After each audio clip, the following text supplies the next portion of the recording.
kasi, pagka, hindi kaya ng Barcelona, it's really perfect. Kaya may ibinigay.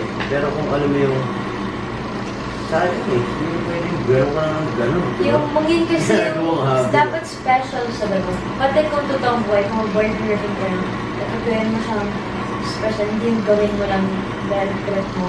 Dapat andun kasi yung love, yung bakit mo gagawin yung may rason tabihan. So, gawin na, i-maintain dapat.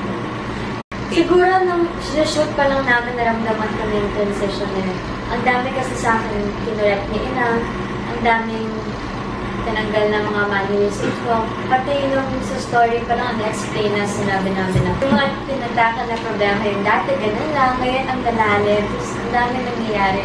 So during the shoot, pinaramdam na sa amin ni Ina. Hindi ko alam kung paano yung napapalabas ni Ina. Parang, ang galing din eh, kung paano niya kami i-motivate. Parang mararamdaman mo talaga na gano'n. Na kahit hindi ka gano'n naman talagang tao, parang grabe siya mag-motivate ng tao. Kasi ayaw din namin kasi siya i-preempt. Siyempre, aside sa gusto mo i-surprise sa mismong Pinoy, gusto namin na hindi lang nila panoorin just because nag-guess na kami sa movie. Gusto namin talaga panoorin na dahil sa storya and yung sa bakit yung sa transition, yun talaga. Parang bonus na yung sa kissing scene. Pero feeling din namin nung minitig kasi kami ni Inang dati, sabi niya, kailangan na. Tapos kami ni D-Ways, sabi din namin parang sa story na binigay nila, tsaka sa nangyayari ngayon, yung saan kami ngayon, yung mga fans, kung kakayanin pa ba nila kung wala na naman parang I think perfect project to do that. And masaya kami na yung first ever. Pinagkatawa na namin kay Inang.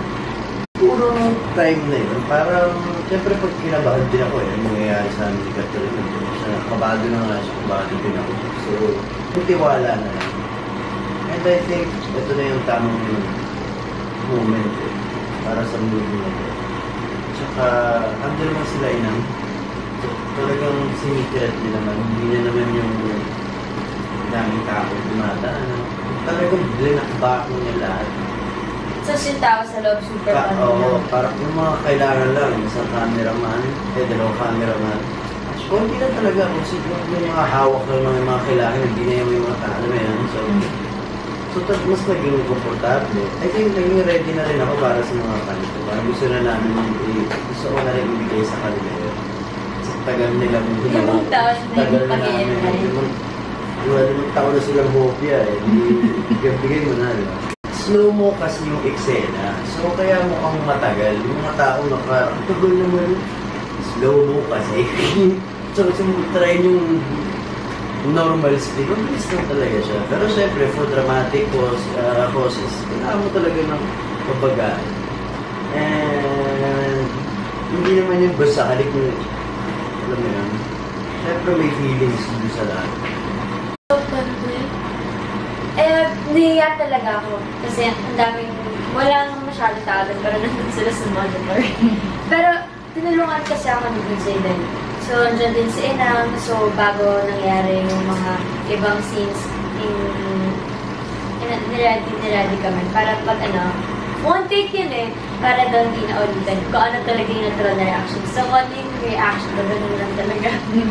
Sobrang may pay off na lahat yung sacrifices, yung pagod, yung hirap, yun yung naging, yun yung pinalabas namin. So, parang sarap ko yung gumawa. Pero gano'n naman pagka gawa mo pagod na ako.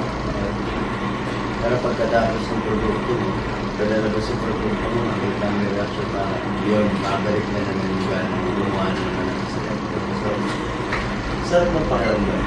Walang araw na uuwi kami na dito ko naramdaman yung uuwi ako na grabe yung sobrang drain ako emotionally.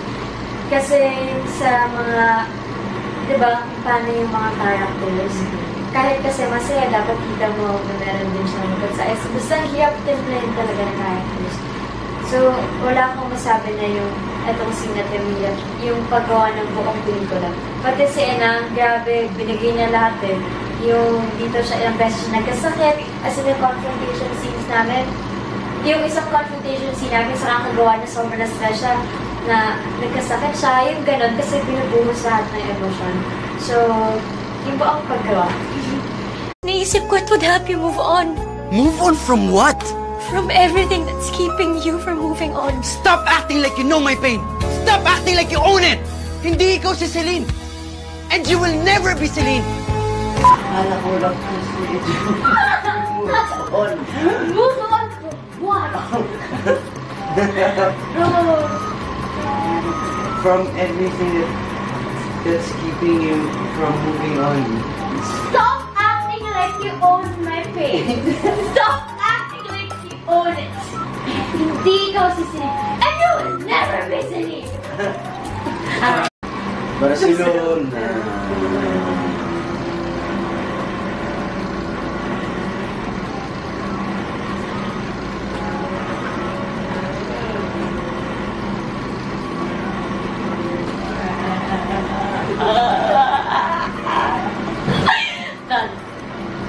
Galing siya dun eh.